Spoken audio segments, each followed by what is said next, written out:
Welcome, everyone. Thank you so much for joining us today for episode number 68 of the Clements Bookworm. I'm Angela Unk, Director of Development at the Clements Library, and excited to host everyone this morning. Today's meeting is being recorded to share online, so later this afternoon, you will receive an email with the recording and the resources mentioned in today's broadcast. And just in case you're joining us for the first time or need a refresher, we do indeed use the chat and encourage you to chime in. When you post something in the chat, please change your setting to everyone so that we can all see what you're saying. However, the information in the chat is going to go by relatively quickly. So if you do have a question for our speaker today, please put that in the Q&A section. You can also see the questions that other people are asking and even thumbs up it to upvote the question to help put them in an order, letting us know what people are most interested in hearing about.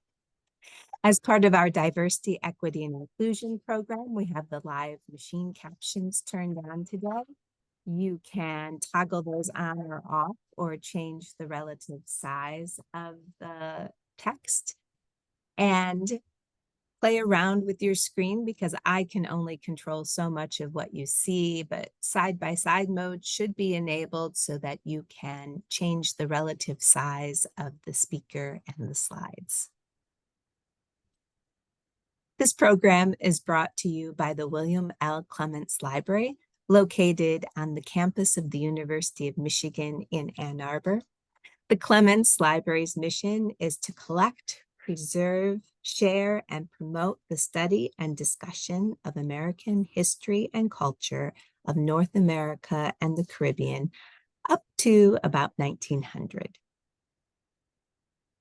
I'd also like to take a moment for us to just settle in and think about the place at which we are.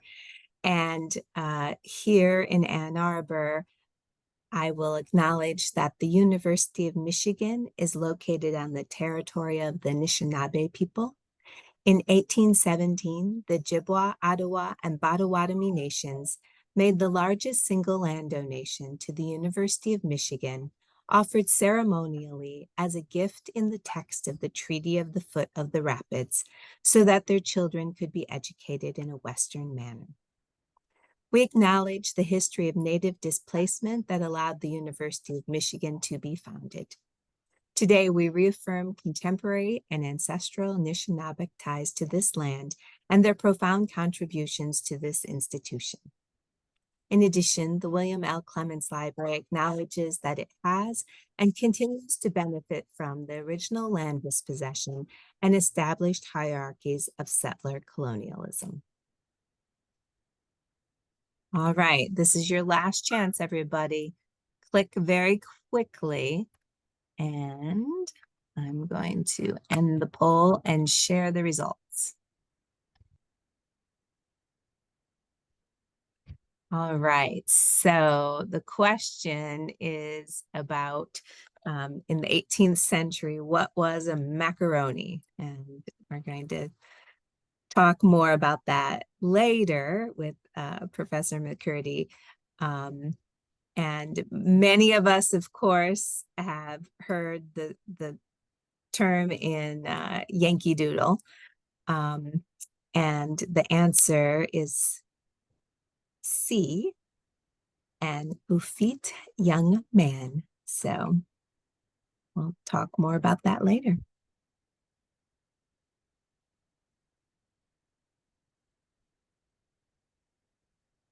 Now I would like to introduce and welcome today's guest. John Gilbert McCurdy is a professor of history at Eastern Michigan University. He is the author of the award-winning 2019 book, Quarters, The Accommodation of the British Army and the Coming of the American Revolution. In 2009, he published his first book, Citizen Bachelors, Manhood and the Creation of the United States. Today, I am excited that Professor McCurdy will be sharing his research and revelations from his brand new book, released just this month, in fact, Vicious and Immoral, Homosexuality, the American Revolution, and the Trials of Robert Newburgh. So welcome, John. Thank you. It's great to be here. All right, I am going to stop my screen share for a moment and just settle into today's topic. I'm really excited that you're here during Pride Month, because I think most of us haven't thought much about how people in the 18th century thought of LGBTQ plus people.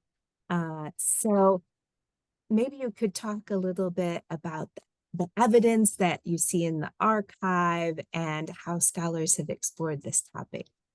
Sure. Yeah, no, most of what we have in terms of history on LGBTQ plus people comes from the 19th and 20th century, which isn't surprising. That's the term homosexual was not invented until the 1860s, which is one of the problems we have. So you can't go into the archives expecting to find terms like that. The other problem is there's just limited sources. We have it's only rarely are same-sex intimacies talked about at all, or trans issues talked about at all. So you really have to go through with a fine-tooth comb. And I think a lot of this is unfortunate because, especially as we approach the 250th anniversary of the revolution, we know that over the last 50 years, we've become a lot more diverse and inclusive in how we think about the founding of the nation, looking more at African Americans, women, religious minorities, and others. But there really hasn't been any attempt to try to think about LGBTQ plus populations, which is unfortunate because I think a lot of scholarship says the revolution is influenced by these various groups and various perspectives, and has an effect upon those groups. So it'd be interesting to think about, or at least this is what I wanted to think about. Can we add either same-sex intimacies, trans people, other ideas like that to that story of the revolution? And if we do, how might that change how we think about the revolution? Right. Well, so I know we see you around the Clements Library. You're certainly no stranger to researching here. Well, here, the greater Clements Library here, not at my home. But how did you decide to write the book, and does Clements play any part of that story? Sure. I mean, I teach at Eastern, which is about 10 miles down the road from the Clements, so it's a lot easier to get to Ann Arbor than it is to get to Boston or Philadelphia. A lot cheaper too.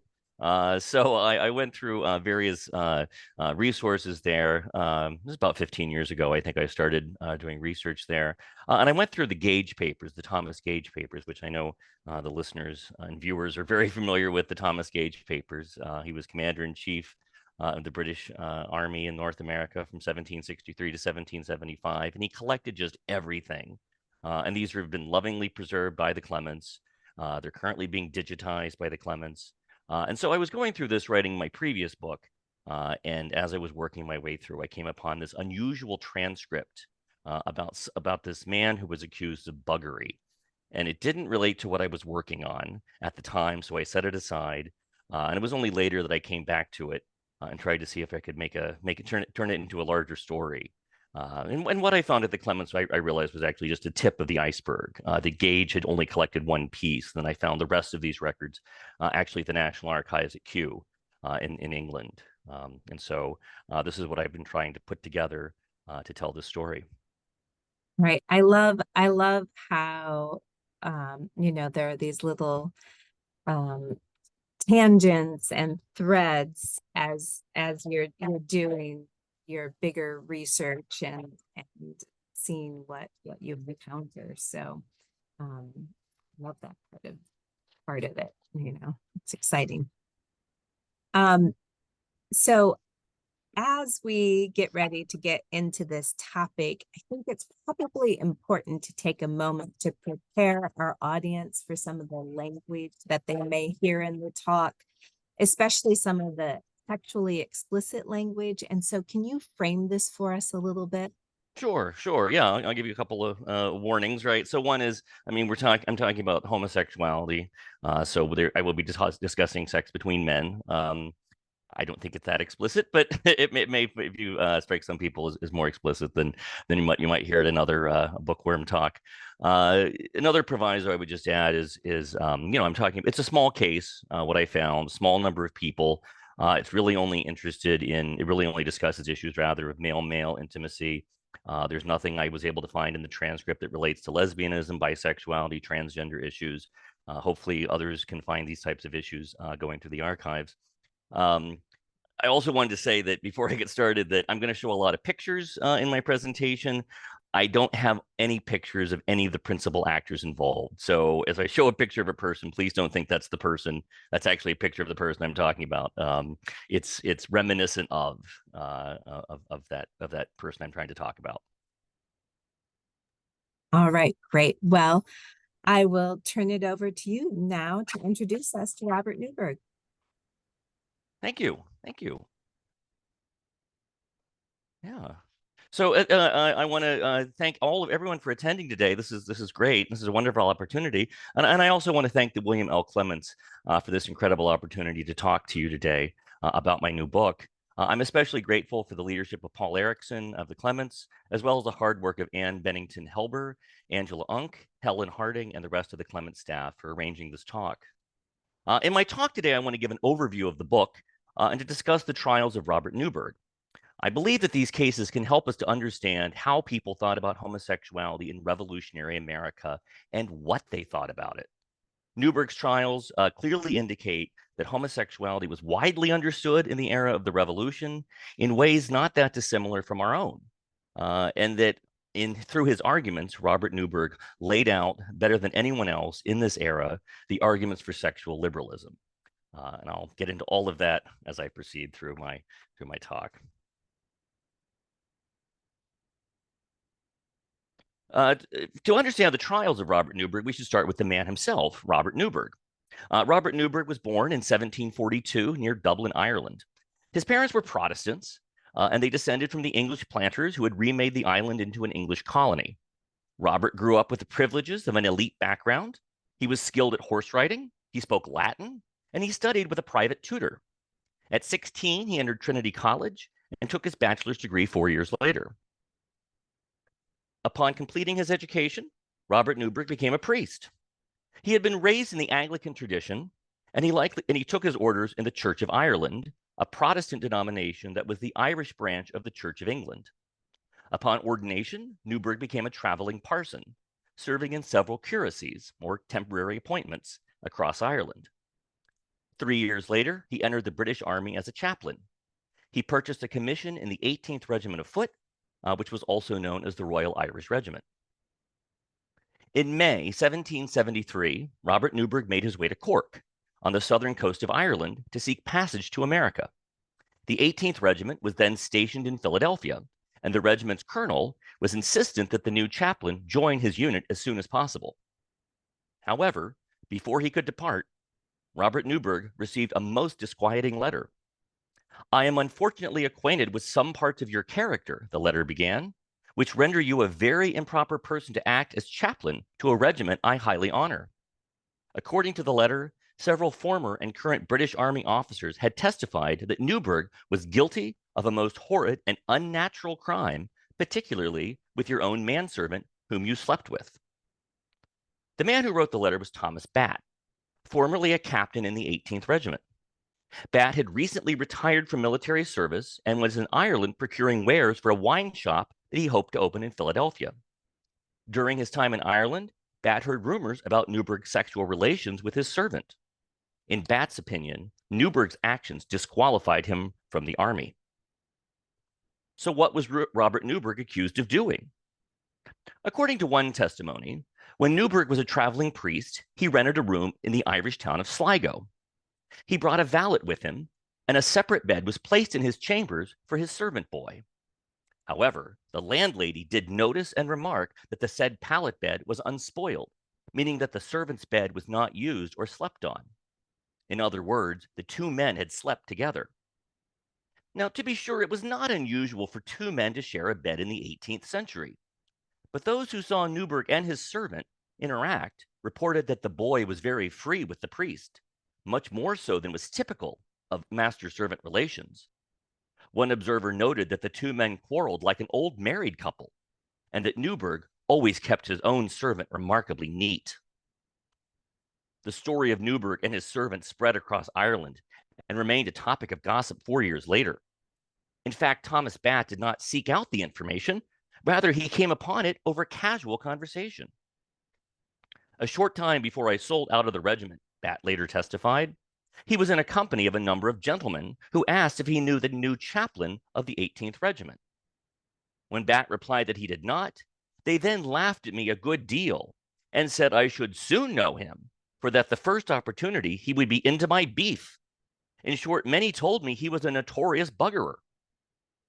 Now, this story troubled Batt, so he investigated rumors, and soon he corroborated them. In Cork, Batt met a ship's captain about to sail for America. Robert Newburgh had also sought passage on this same ship, but the captain had refused to carry him to Philadelphia, as the captain told Batt if he took Mr. Newburgh to sea with him, that Mr. Newburgh would cruise up his gut. The language used to describe the chaplain's sexual activities is revealing. Gut was a euphemism for rectum, while beef referred to the stocky part of a man's body, such as his backside. Now, historians have argued that in the 18th century, sodomy was a confused category that encompassed a variety of acts. But Batt spoke specifically of anal sex in his account of Newburgh's sexual activities. He also perceived the priest to be the active partner in intercourse, which is not surprising given that his lover was a servant. Perhaps most revealing, Batt thought that Newburgh's actions were not confined to one man. Rather, he lusted to penetrate any man, even him. For Batt, it was not what Newburgh had done, it was what he desired to do in the future. When he named Newburgh a notorious buggerer, Batt was not just describing acts, but a rudimentary sexual identity. Now, Robert Newburgh was mortified by Thomas Batt's claims. In subsequent testimony, he had admitted that he had indeed slept with his servant in Sligo. But this was innocent, Newburgh insisted. He had grown up with the servant, and the two men had frequently slept together in the same bed because Newburgh was often ill. But this explanation did little to calm Thomas Batt's fears. In the 18th century, homoerotic desire was often believed to be the result of a nervous condition, such that Newburgh's admission of illness only confirmed his penchant for buggery.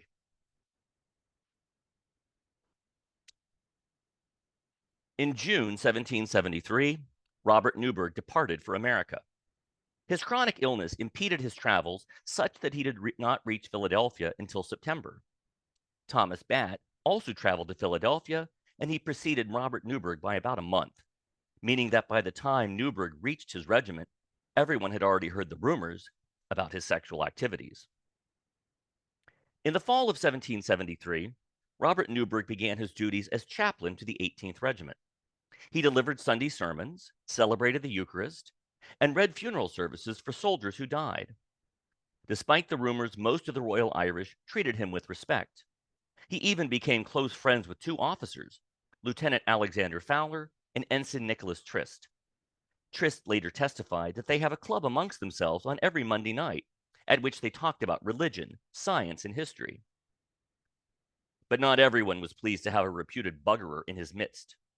Probably no member of the 18th Regiment proved a greater nemesis than Captain Benjamin Chapman. Chapman was an Irish Protestant and a career Army officer. He harbored ambitions for promotion and took a hard line against anyone who threatened the reputation of the British Army. Once Chapman heard Batt's story that Newburgh had had sex with his servant, he carefully observed the chaplain until he found proof that the chaplain was a buggerer.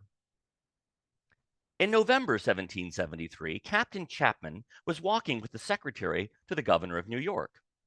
As Chapman and the other man talked, the Reverend Mr. Newburgh galloped close by them in a most unbecoming dress. Newburgh was on horseback, and his appearance so startled the colonial official that he asked if he knew whose groom that was. When Chapman explained that it was the regiment's chaplain, the official replied that he was sorry to see it, for that he looked more like a fashionable groom or jockey than one of that sacred function. The incident so embarrassed Chapman that he vowed never to take any notice of Newburgh unless unavoidably compelled to it. Now, as a priest, Robert Newburgh was expected to wear drab clothes. Many Anglican clergymen wore black cassocks in the 18th century. But on horseback, Newburgh wore a long coat with a red collar, as Chapman testified. Nor was his inappropriate attire confined to horse riding. In Philadelphia, Newburgh wore a light-colored coat, leather knickers, and white silk stockings. While such clothes were popular among the elites of the 1770s, in Chapman's opinion, they made Robert Newburgh look like what is now termed a macaroni. The term macaroni appears only once in Newburgh's trials, but it is the most revealing. Now, going back to the quiz question at the beginning, several answers to your question were probably correct. Macaroni originated as a type of food, but by the 1770s had become a term of derision for men deemed inappropriately masculine. A macaroni could be identified by his clothes and deportment, which were ridiculously ostentatious. The archetypal macaroni wore spotted or striped clothes, jockey-style printed cotton waistcoats, ridiculous wigs, and a small tri-cornered hat. He also carried a small sword, a watch fob, and a snuff box.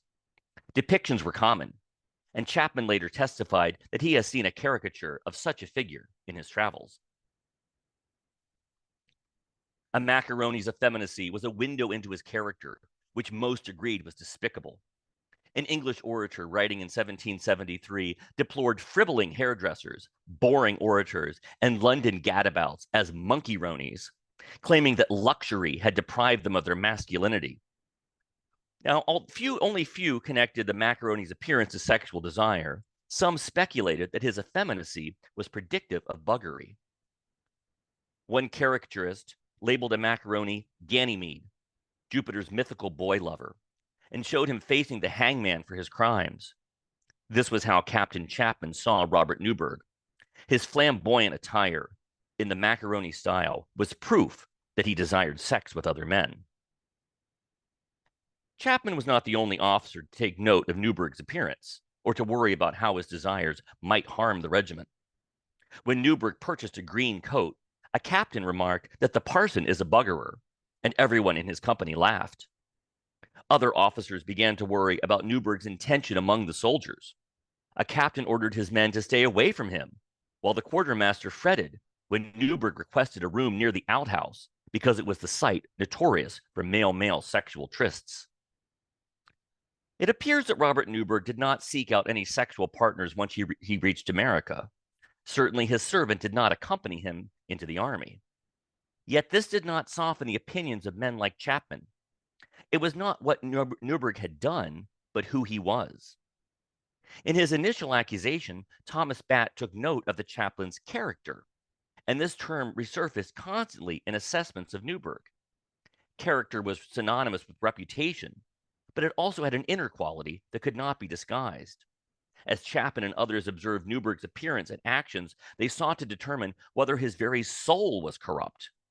Sexual activity was but a manifestation of a man's corrupt character, such that Chapman and Batt could not forgive actions that occurred before Newburgh joined the army. It was not what he had done that disturbed them, but who he was.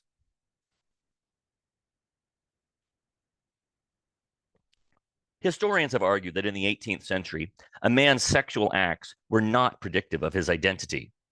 In colonial America, for example, a man accused of sodomizing another man was often whipped or fined. But most of the time, it was not assumed that his character was so different that he would want to do it again. The case of Robert Newburgh suggests that this was no longer the case by 1773. It was not just that he had committed buggery that aroused concern. It was the fear that his character was corrupt. In other words, that he was a buggerer.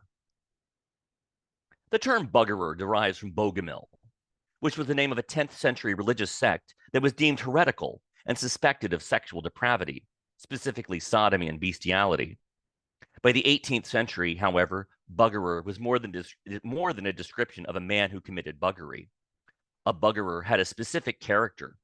He possessed inner qualities that could be observed through his clothes and actions. Buggerers were dangerous. They were immoral and threatened the divine order. They failed to marry and father children, preying on inferior men instead. They tempted others into depravity, not necessarily for sex, but as pawns they could manipulate to ruin society. To be sure, a buggerer was not the same thing as a homosexual, but there were strong parallels between these two identities. Robert Newburgh had to respond to the charges against him. Once Captain Chapman turned against him, no enlisted man would go to him for spiritual guidance. Now, Newburgh was a devout Christian who believed it was his duty to help the less fortunate, but without the respect of the soldiers, he could not do his job. As Newburgh began to complain about the situation, the commanding officer, Major Isaac Hamilton, offered him leave to go home. Because the rumors of his sexual indiscretions were confined to Ireland, Hamilton reasoned, Newburgh should return home and clear up his reputation there. But Newburgh rejected this offer. If he left, he would effectively forfeit his commission and be bereft of a livelihood. So he stayed and fought for his reputation. He insisted that he was not a buggerer. Many accused buggerers slunk away. The 18th century was an era of scandal, and the British press was replete with stories of men of the highest rank driven into exile by their base desires. But Robert Newburgh did not slink away. He had to silence the rumors that he was a buggerer in order to regain his position. However, this was an uphill battle. Nearly everyone saw him as a buggerer, and at some point, he conceded this fact and acted accordingly. Newburgh began by filing civil suits against his accusers. He sued Thomas Batt in the Court of Common Pleas for Philadelphia County, then filed a case against the captain who had said the parson is a buggerer. He also demanded that the quartermaster be court-martialed for insinuating that his choice of rooms was motivated by prurient desire. But none of these cases altered the consensus that he was a buggerer. If anything, they confirmed that he was a troublemaker who did not belong in the British Army. Accordingly, in the summer of 1774, Robert Newburgh demanded a court-martial to clear his name once and for all. Major Hamilton was reluctant to act, so in June, Newburgh convinced a soldier to formally accuse him of buggery. In charges filed with the deputy judge advocate, Private Robert Jeff claimed that because Newburgh was known to have committed buggery, I think it improper in me as a private soldier to pay him any compliment or to call upon him to discharge his duty. With a formal accusation of a sexual crime, the Army had to act. It had to organize a general court-martial to decide on Newburgh's character. In August 1774, 24 members of the 18th Regiment left Philadelphia and traveled to New York City to see their chaplain court-martialed. Robert Newburgh stood accused of vicious and immoral behavior, which broke down into charges of perjury, scandalous and indecent acts, and conduct derogatory from the sacred character with which he is invested. Serving as prosecutor for the Army was Captain Benjamin Chapman, whose sour opinion of Newburgh had not improved in the last 8 months. Officers from other regiments served as a jury, and Robert Newburgh served as his own defense attorney. The charges were serious. If convicted, Robert Newburgh would be cashiered, that is, expelled from the British Army with no recompense for his commission. As he began his case, Captain Chapman announced that the Army would not be prosecuting Newburgh for sodomy. Robert Jeff, the soldier who accused Mr. Newburgh of sodomy, had since deserted, Chapman told the court. Although Chapman dispensed with acts of buggery, he nevertheless proceeded to prosecute Newburgh as a buggerer. It had never been about acts for Chapman. Rather, it was the priest's character that made him unfit for the Army.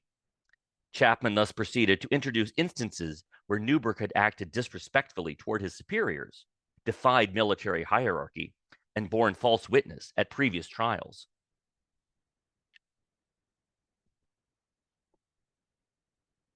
The heart of the Army's case against Robert Newburgh centered on his relationship with a private soldier. On the third day of the trial, Captain Chapman called Private Nicholas Gaffney and proceeded to elicit from him a tale of how Robert Newburgh had seduced him. In doing so, he used Newburgh's reputation as a buggerer to argue that he had manipulated an innocent soldier to bring disorder to the regiment. Nicholas Gaffney was a longtime member of the Royal Irish Regiment, and he had grown disgruntled in the service. The year before, he had accused his captain of corruption and demanded that he be tried. However, Gaffney was unable to substantiate his charges and subsequently found himself court-martialed. The idea of an enlisted man questioning the character of an officer offended many in the 18th Regiment. It indicated that military hierarchy was being challenged from below. As colonists in Philadelphia and New York became increasingly vocal in their questioning of monarchy and imperial rule, such instability within the British Army was deemed particularly troubling. During his trials, Private Gaffney had received legal advice from Robert Newburgh. This was initially kept secret from the officers of the regiment, but when the chaplain's involvement was discovered, the officers concluded that Gaffney would not have carried matters to these violent lengths had he not been assisted privately by some miscreant.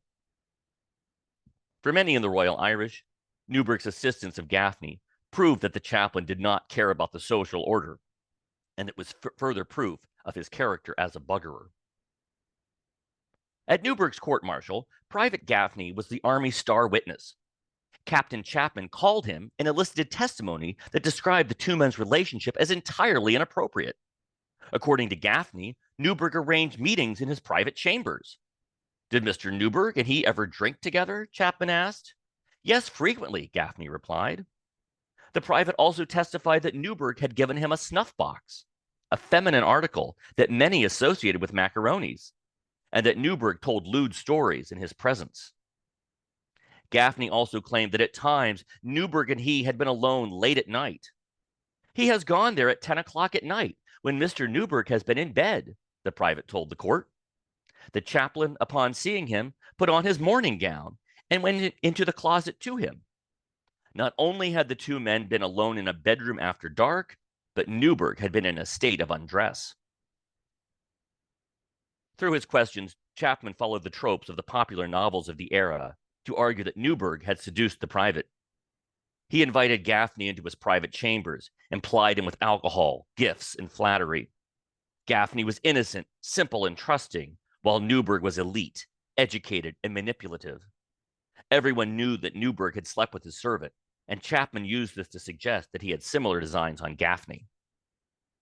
Now, let me go back.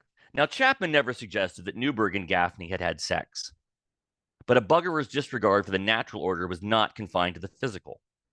Instead of seducing Gaffney into bed, Newburgh persuaded him to charge his superiors in order to undermine the military hierarchy. Newburgh hated the 18th Regiment, Chapman argued, and Gaffney was a pawn of his design. Once Captain Chapman concluded his case, it was up to Robert Newburgh to offer a defense. He questioned the facts of the Army's case and called his two friends, Lieutenant Fowler and Ensign Trist, to speak on the strength of his character. Newburgh asked Fowler whether during their acquaintance he has ever observed him guilty of any immoral or indecent behavior unbecoming a clergyman and a gentleman, to which Fowler replied he never did. He always found Mr. Newburgh's company polite, agreeable, and edifying. Nicholas Trist offered a similarly glowing appraisal of the chaplain's character.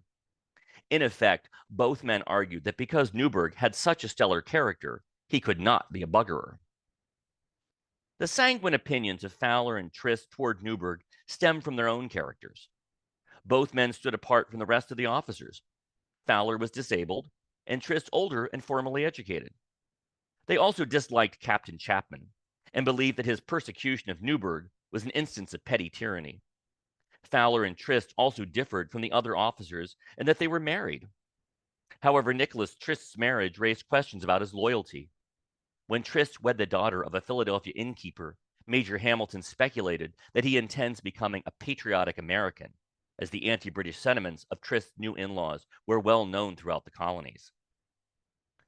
It should be made clear that neither Fowler nor Trist were tolerant of buggerers. Like the other officers, they had also heard stories of Newburgh's sleeping arrangements, and both men treated him with skepticism when they first met. But as they got to know him, the two became impressed with Newburgh's character. Whatever may or may not have happened in Ireland was of no concern to them because Newburgh had proven himself to be an upstanding priest and a good friend. Accordingly, they ignored the rumors of buggery. Whether or not they were true were of no concern to them. Robert Newburgh also presented an impressive closing argument. Having conceded that everyone thought him a buggerer, He pivoted toward an argument about rights and how personal preferences did not matter. He invoked the ideology and the rhetoric of the Enlightenment to argue that how a man dressed and what he did in private should have no impact on his ability to do his job. In so doing, he came dangerously close to mouthing the same words as the men who would declare independence 2 years later. Newburgh began his closing argument by dismissing charges of perjury and falsehood as mere misunderstandings. He then refuted Private Gaffney's claim that he had seduced him into making unfounded charges against his captain. He insisted that his assistance of Gaffney was motivated by Christian charity, not sexual desire. I had always been taught that men, by nature, were entitled to equal rights, and it was my duty as a gentleman and a Christian to afford relief to distress, whether I found it in a lord or a beggar, an officer or a soldier, he told the court. I confess, I deceived and disappointed, he explained, but as chaplain to the regiment, it was his duty to help the less fortunate. Newburgh also addressed the claims about his appearance. While Chapman asserted that he had the appearance of a macaroni, Newburgh asked why this mattered. What a clergyman had worn was the subject of a bitter debate in medieval times, but from the little acquaintance I had gained with the world in this age, I imagined all those old prejudices were exploded, and that men and ministers were judged of more by their principles and doctrines than their dress. So long as a man did good work, it did not matter what he looked like.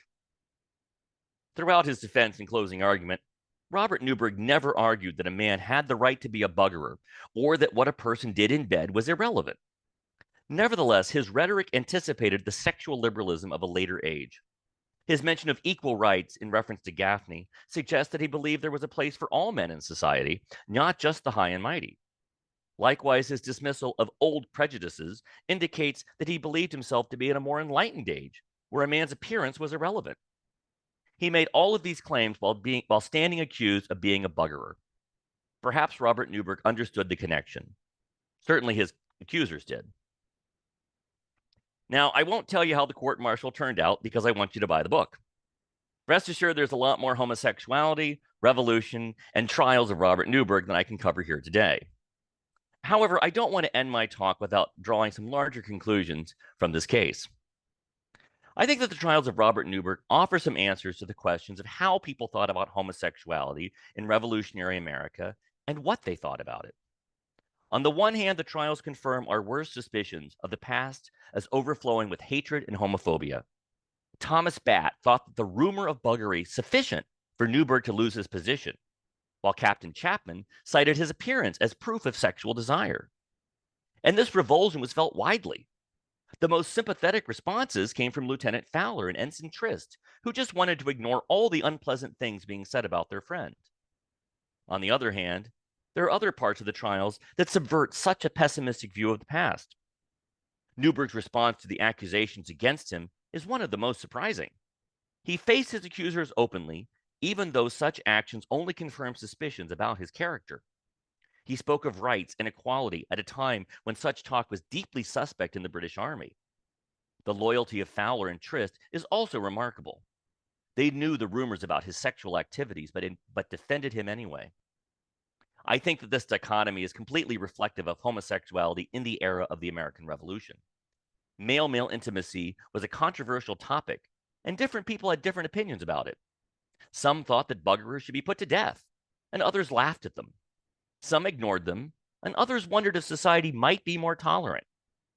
The difference of opinions is not wholly foreign from our own time, such that I think that the 18th century views of homosexuality were more similar to the 21st century than we may think. The trials of Robert Newburgh also offer a new way to think about the American Revolution.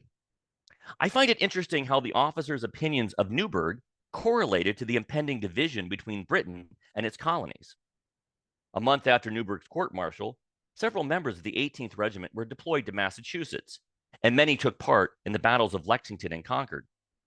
As the war proceeded, the men who had been the most determined to evict Newburgh from the British Army led the charge to prevent American independence. Both Thomas Batt and Benjamin Chapman remained loyal to King George III as they sought to defend the British Empire from disintegration. By contrast, Newburgh's staunchest defenders left the British Army and became citizens of the United States. Alexander Fowler worked for the Continental Congress during the war and later became a merchant in Pittsburgh. Nicholas Trist moved to Louisiana and began a plantation near Manchac.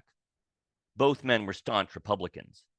Fowler ran for Congress as a member of Thomas Jefferson's Democratic Republican Party, while Trist's wife Elizabeth was buried in an unmarked grave at Monticello when she died. The divergence of loyalty matched opinions of homosexuality.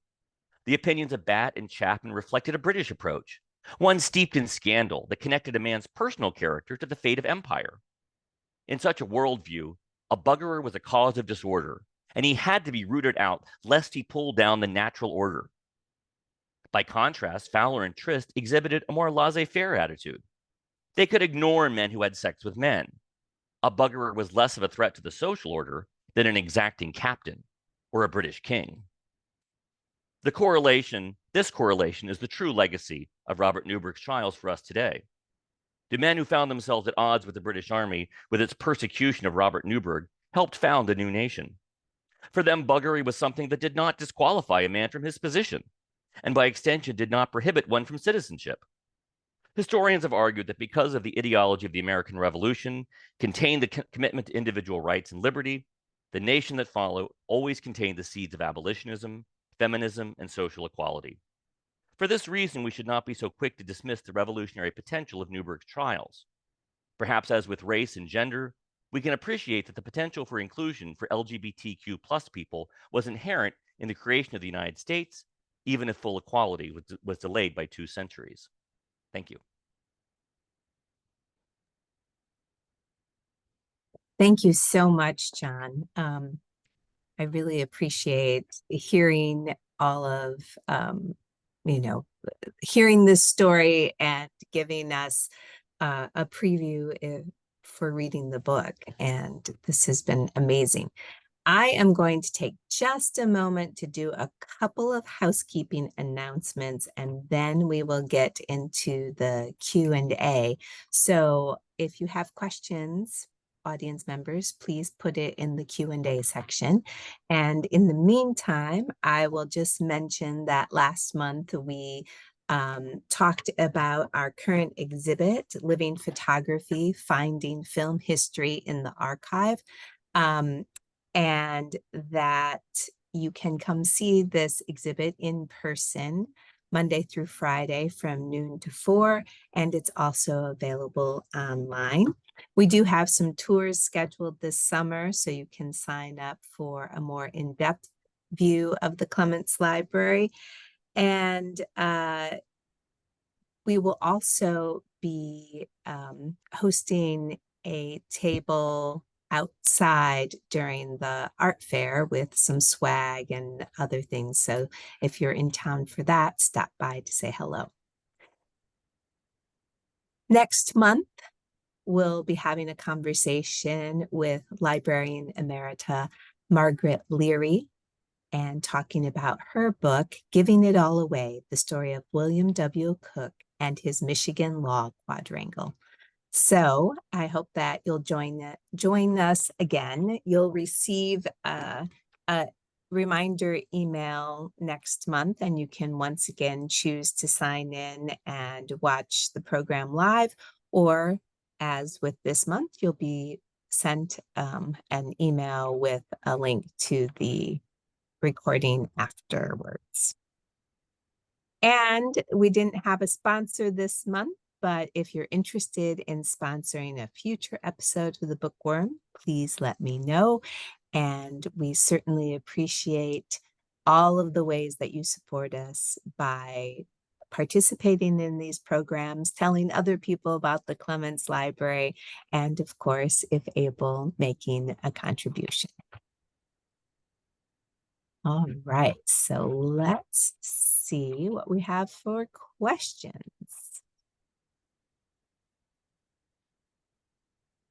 All right, so I see that Tom Wagner has lots of questions and ideas, and a couple of them relate to how someone might relate to the females in their circle. So would someone be accused of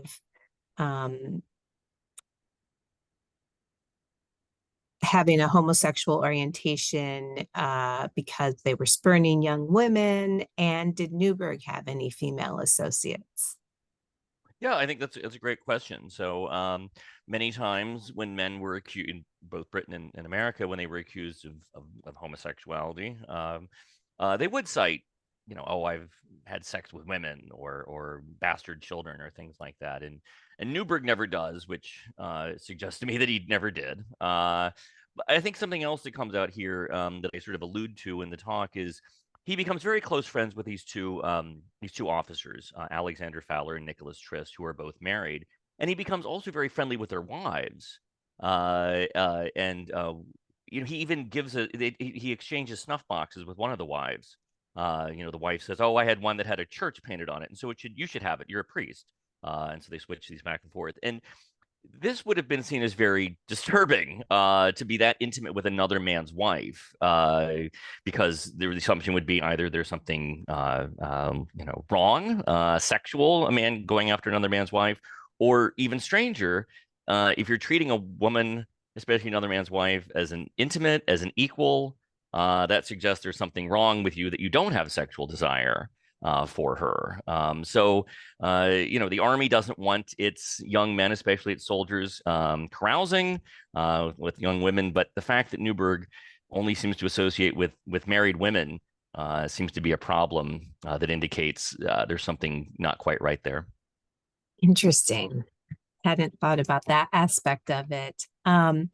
So Mari has a question about, what was the story you found in the Gage papers that connects this?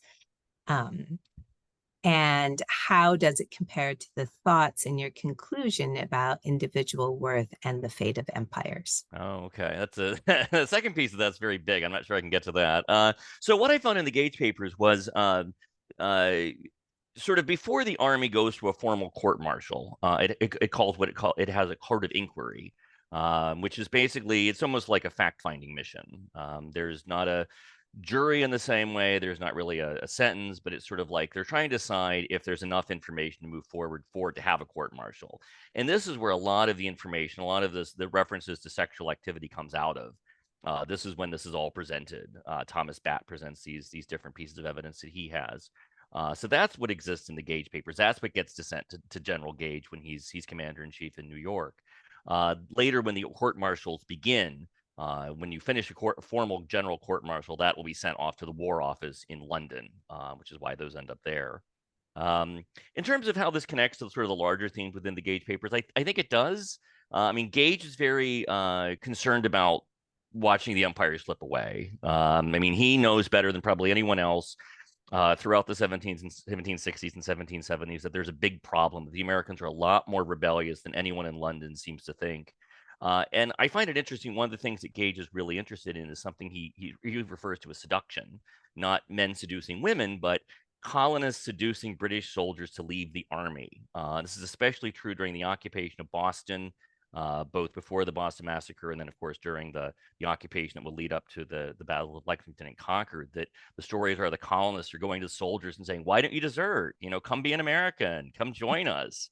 And they may make all sorts of promises to them that there's something. It's a non-sexual concept of seduction that Gage is certainly monitoring. And I think there's something similar in how then the army is beginning to think about Gage and what he's doing with Gaffney, that he's starting to twist his mind in ways that, again, the best way of the term seduction is used openly, and it really is similar to how men are understood to be leading young innocent women down the primrose path. Thank you. Thanks for that. So I don't know if you know the answer to this, but Tom is also wondering if there are documented instances of homosexuality in the Continental Army, if anybody's done that Yeah, so there's scholarship. sorry, I didn't mean to cut you off. There was there's one that's the most famous is probably it's Gothold. There's a young we know there's a soldier who's drummed out of the American Army, out of the Continental Army, I think it's early in the war, 78, 79. There's an accusation that he has committed sodomy, and for this reason is drummed out of the Corps. And George Washington, we know, signs this order as, he has to approve all the orders as commander in chief. We don't know a lot of the details of what happened here. If this was unwanted or unsolicited sexual advances, which would be more of a problem. We don't have a lot of details of that. And I think there are one or two other instances that people have found of in the Continental Army of a man being accused of sodomy. And again, we don't have good details. These are very informal trials that would have happened. Informal trials are not recorded, or if they are written down, they're lost to history. The other piece, I guess, it would be the counterpoint to that is the story of Baron von Steuben. So we know Baron von Steuben is a Prussian officer. He comes to Valley Forge, helps the Continentals learn how to march, right? He gets a lot of attention for really turning the Americans into a real army that can defeat the British in 1781. But one of the stories, and this is well known and was well known at the time, that Baron von Steuben had fled Prussia in part because of rumors that he had taken familiarities with young boys, and that when he comes to America, the story is he has a number of aides de camp that he's also very familiar with in ways that were unusual. And we don't have more details. No one wants to write down what they think he's actually doing. But that's certainly in the mix. So it's well known. I mean, Washington would have known this. Franklin, who was the one who convinced Steuben to come to America, would have known these rumors. They seem to not care for either they need his expertise or they don't think it's that big of a deal. Right. Okay. Thank you.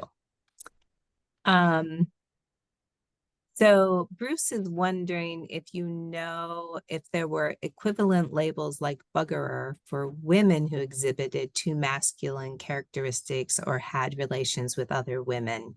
And yeah, so going on to say this othering has echoes in our current times, but as you had mentioned earlier, the term homosexual didn't exist yet. So there certainly are other ways that they're being labeled at this time. Right, right. I mean, there are terms I'm not going to come up with this on the top of off the top of my head. I know there are terms, and they're much less frequent, but to refer to women who had sex with women, I would recommend Richter Norton. I think this is one of the things that came up in the links I shared in the chat, or that Helen shared in the chat. Richter Norton is a British historian who's collected basically all the documents he could find, except for the Newburgh trial, and he has discussions of women accused of lesbianism, what we would now call lesbianism.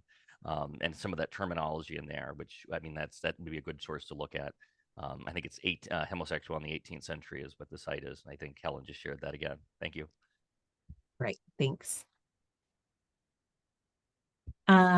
So Paul is wondering, were there differences in how buggery was treated in the late 18th century between the British Army and the Navy?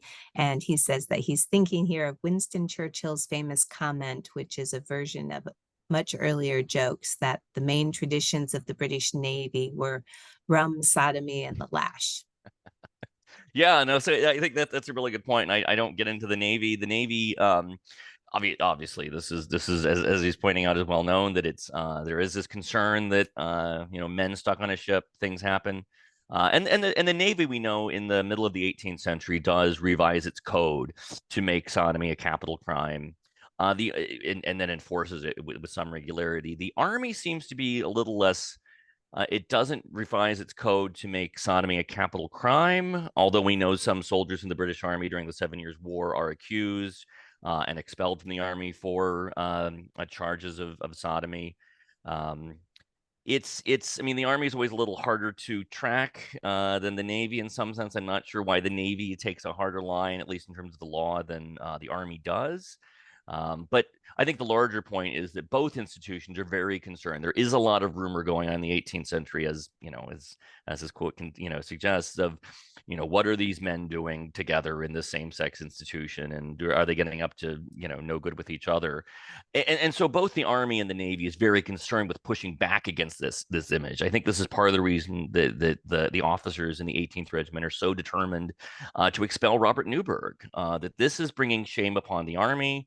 This is going to be bad for their careers. This is bad for the nation. This is bad for the empire. I mean, they're really worried about what are people going to say about us if we allow this to continue. Well, so that then leads to Hal's question, if you have any idea about the percentages of court-martial in the British Army at this time, what percentage was about buggery? And, so it sounds like, you know, he's asking how much of a problem was this for the Army? And you just talked about that a little bit, but I don't know if you have anything more specific.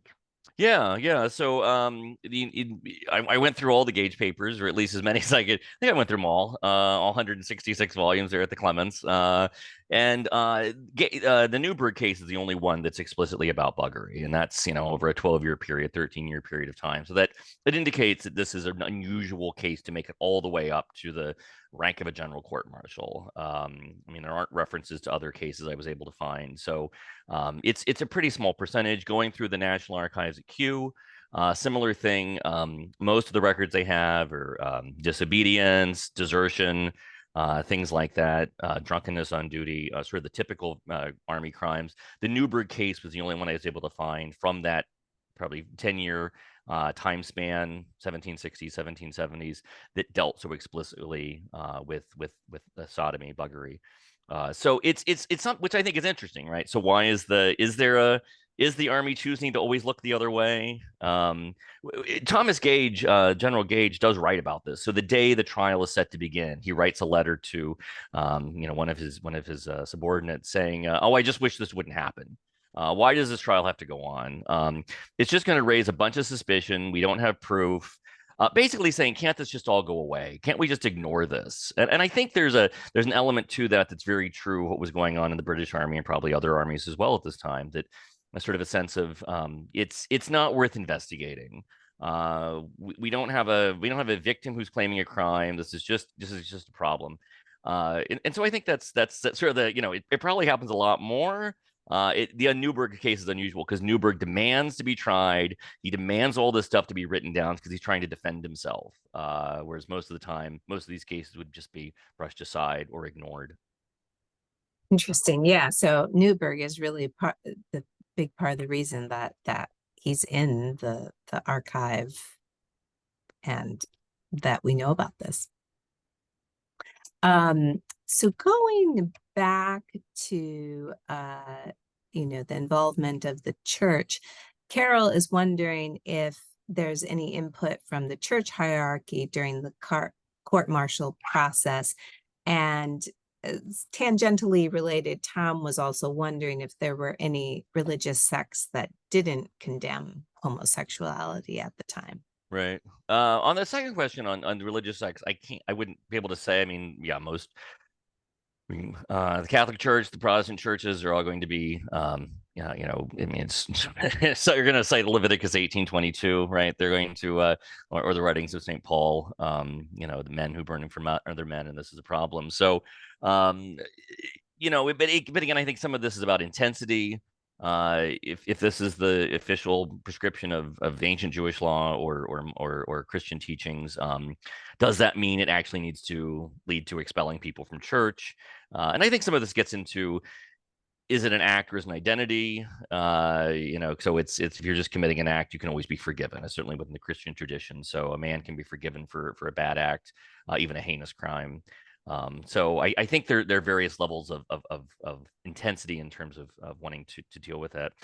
In terms of the church hierarchy, so when this begins, when the accusations begin, Robert Newburgh does reach out to various members of the Church of Ireland, hierarchy of the Church of Ireland, saying, "Can you write me a letter about my character, saying I'm a good priest?" And he does receive some of the from the dean, I mean, at least the dean at St. Patrick's in Dublin, saying, he seems to be fine with me. He's done his job. No one that by the time he makes it to America, he's not able to access these types of people anymore. The church, like the army, isn't really interested in getting too involved in this case. They see this as kind of a separate issue. Newburgh himself will say this is a church issue. It should be decided by the church, by a church court, not by a military court. But ultimately, it is, he's a soldier in the army. He's an officer in the army. He's going to be tried by the military court. Thank you. Thanks. Do we know anything about male prostitutes during that time? Oh, I mean, I'm sure we do, but I don't. So it's. I mean, I think there's the pieces I was able to come upon is, we there are a couple of pieces here. One is that it's a long understood that idea that soldiers, don't have a lot of money, that soldiers will prostitute themselves to officers for cash. That's perhaps I think that's one of the theories that might be going on with the accusations of what Newburgh's interested in Gaffney, or interested in rooms and certain enlisted men. Is he trying to solicit them for sex and pay for them for sex? He certainly had the money to be able to do that. It doesn't seem like he does, but I think there's that fear.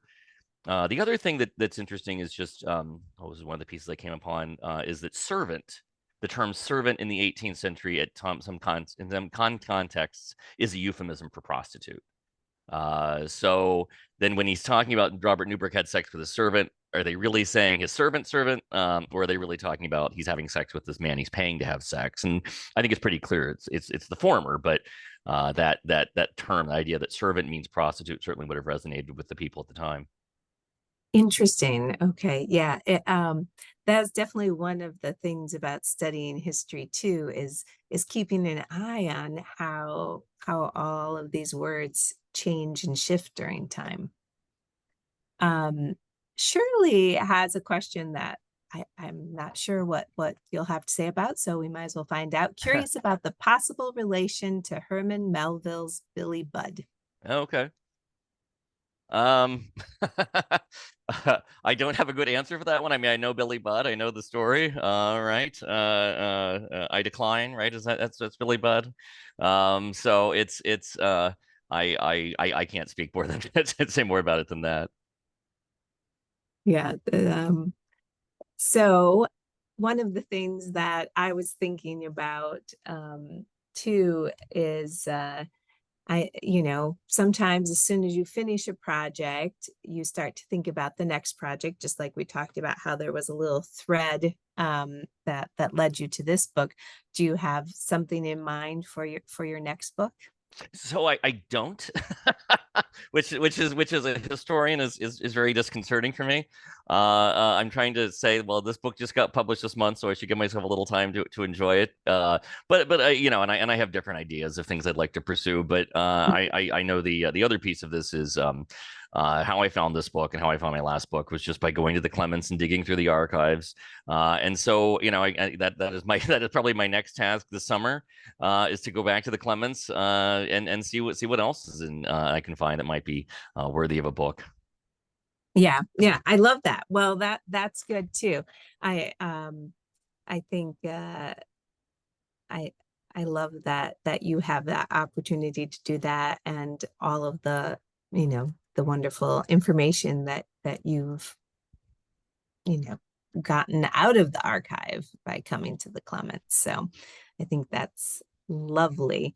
I just thought I would ask because as you were talking about how you found that string, I started to think about, well, I wonder if he's got any others that he wants to pull on a little bit. Oh yeah, Paul says we may have a few things to choose from. So it's very true. Well, in the meantime, I'd just like to thank you for sharing today and for being here with us. This has been really great. And I thank all of the people who joined us and asked such great questions as well. And we look forward to seeing you around the Clements. Great. Well, thank you very much. This has been I've had a wonderful time, and I really appreciate all the questions. We were really interested, really interesting, and really give me more to think about. Okay, fantastic. Have a great weekend, everybody.